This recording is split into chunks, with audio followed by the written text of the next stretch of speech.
Hi, James. Hi, Dinara. What are we going to study in this video? So what we're going to look at next is we're looking at a reading text, so on Russian souvenirs. And this is a classic fill in the blanks. So you need to place a sentence that is, the answers are number 1 to 7 in the right locations in the text. Mm-hmm. Okay. And I suppose, as usual, they give one extra to confuse us more. Yeah, exactly. So because you'll see it's A, B, C, D, E, F. We got 6 there, and then they gave us 7 just to make it a little bit trickier. So once again, I would recommend students to do the usual, which is if you're really not sure, just move on to the next one, and then you can work by process of elimination, which is, in other words, so what answers are left? Well, it must be one of these two because the other ones have been selected. Excellent. And as usual, before reading the text, it's better to read the answers, right? Yeah, absolutely. And so let's have a look at the answers together. So we've got 7. So it says here, I'll just read them out loud. That one may buy in Moscow as a souvenir. 2, which are situated in the center of Moscow. 3, that pleases the people with a sweet tooth. And then 4, although it has a slightly sour taste. 5, which is a town not very far from Moscow. 6, riding a bike around the villages in Russia. 7, reading a book or drinking coffee or tea. Okay. All the phrases are easy, but can you remind, please, what a sweet tooth means? Yeah, of course I can. So if you have a sweet tooth, then it means you like eating things that are sweet. So as in things that, you like desserts, you like chocolate, you like sugar. That's what it means. So sweet being the opposite of savory. So we don't normally say a savory tooth, but that's what sweet tooth means. It's somebody who really likes sweet things and desserts. Exactly. So it's a nice little idiom. Absolutely. Turn of phrase. Yeah, that's it. And then obviously I think another one to just mention. So souvenir obviously is something that you buy to remind yourself of a particular place. So very common to buy when you're on holiday. So we have the same language in Russian. We say souvenir. Yeah, of course. Yeah, it's a very common word in lots of languages. So that makes that one easier. So that's the vocab, the vocab features done. So let's start by reading the text. So Russia is famous for its diversity as well as its hospitality.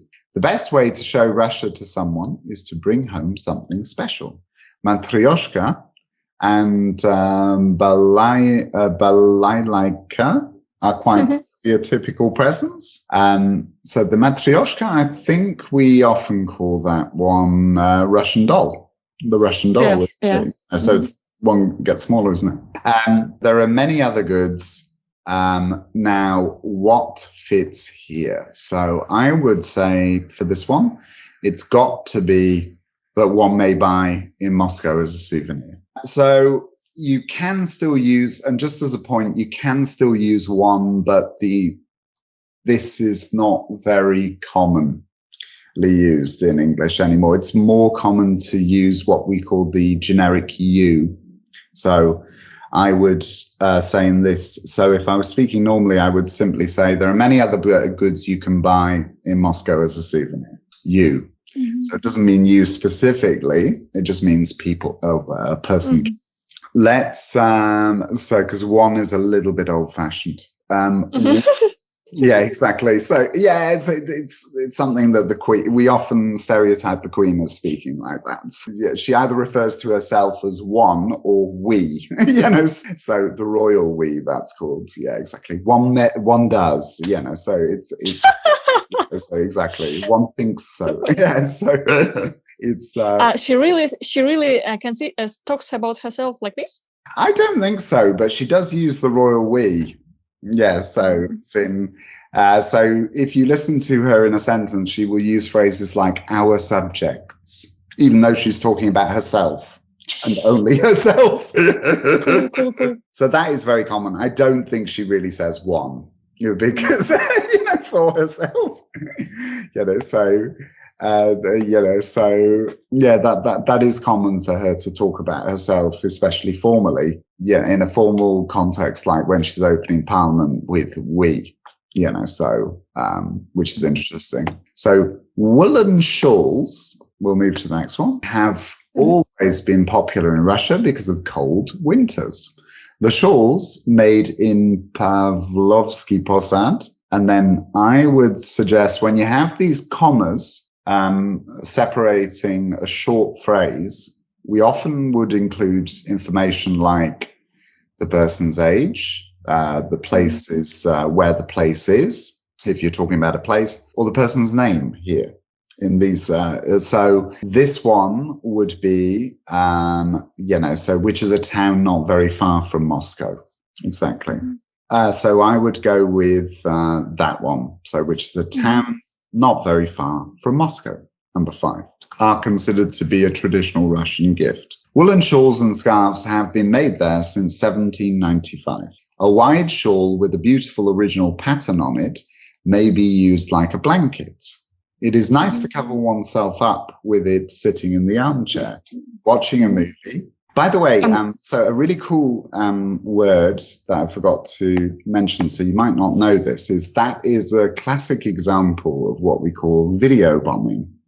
So, as in it's Zoom bombing or video bombing. So when somebody else comes onto a video call, so we call it video bombing or Zoom. Yeah. So which is cool. Естімейді жөн. Мен ғана естимін. Сосын сөйлесең ағамен жарай ма? Сосын жөн, сосын. Қазір біз сосын ағамен сөйлесін, мен сені шақырамын, жарай ма? Жарай ма? Қылдым. Мақұл. Okay, excellent. Yeah, so that's so it's an example of language vocabulary in context. Yeah, cool. It's a new cool phrase for me. Exactly. Thank you. Yeah, so we'll right. Where were we? So I think it was. So we did B. I think we're on to C now, aren't we? So. It is nice to cover oneself up with it sitting in the armchair, watching a movie, and then I would say reading a book or drinking tea or coffee. So I would go for that one personally because if you look at the previous examples, they're listing activities. So this is a good example here. So that would make sense because riding a bike around the villages in Russia, it could possibly be that one, but sitting in the armchair watching a movie, these are things that you do when you're relaxing, so riding a bike around villages in Russia, that's more exercise, so that's exercise. So I would go with reading a book or drinking coffee or tea. The Pavlovsky Posad manufacturer produces scarves for men as well. So I would go with manufacturer because that just makes more sense there. So mini mistake there. So they can be bought on the internet.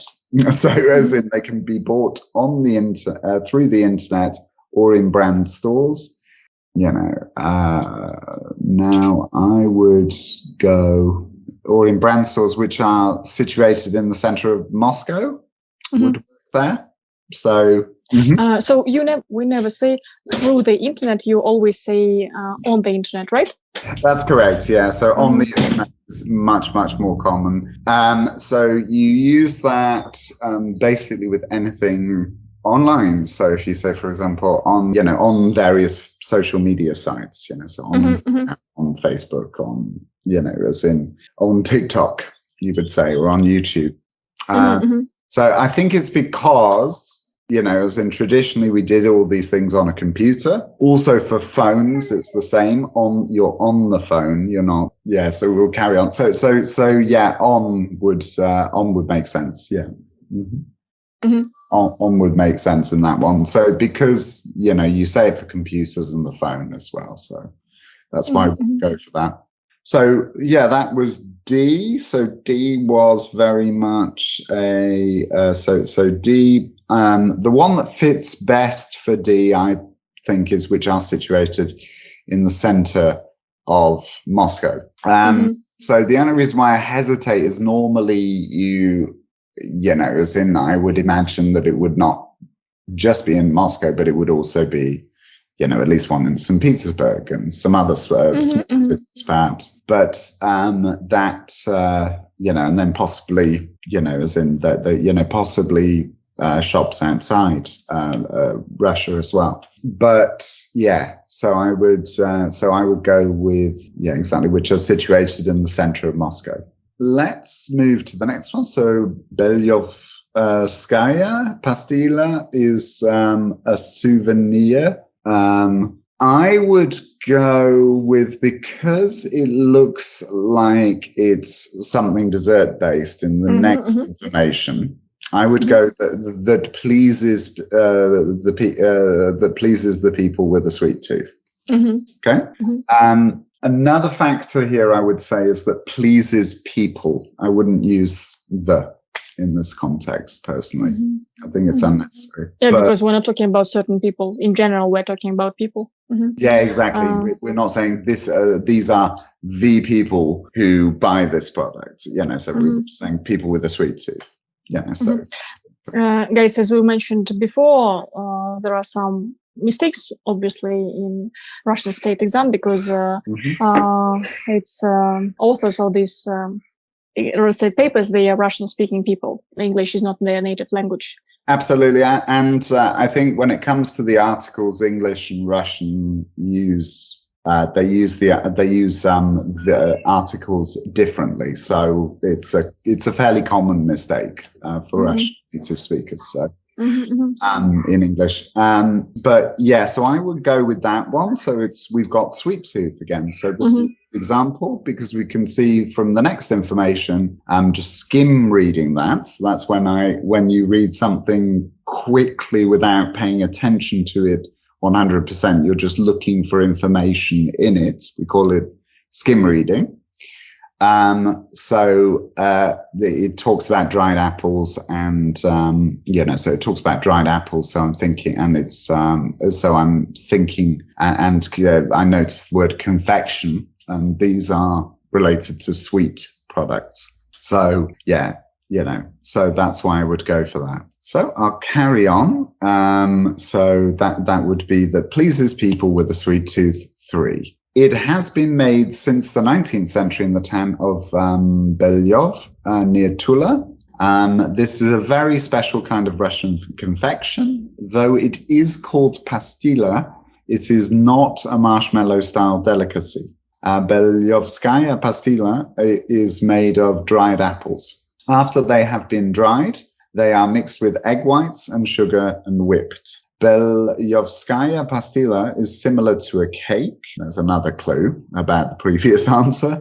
Now let's see, so for this one, well, the two options are either, although it has a slightly sour taste, or riding a bike around the villages in Russia. So riding a bike around the villages in Russia just does not make sense at all. So we're going to have to go with, although it has a slightly sour taste of apples.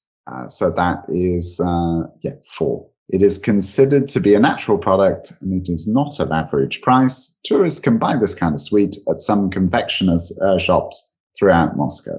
Good. So yes. That's that one done. So reading, let's say, this part is easy, no complicated words. I think the level of this text is maybe A2 even, not even B1. Yeah. So thank you for helping with our YouTube lessons, and it's very important that you are not just a native speaker, plus you very experienced teacher who sees lots of details straight away. So guys, we invite you to subscribe to our social media. There you will find more interesting information, and even we'll be able to have online classes, free online classes with our teachers from the UK and the USA. Bye guys. Bye-bye. See you next time.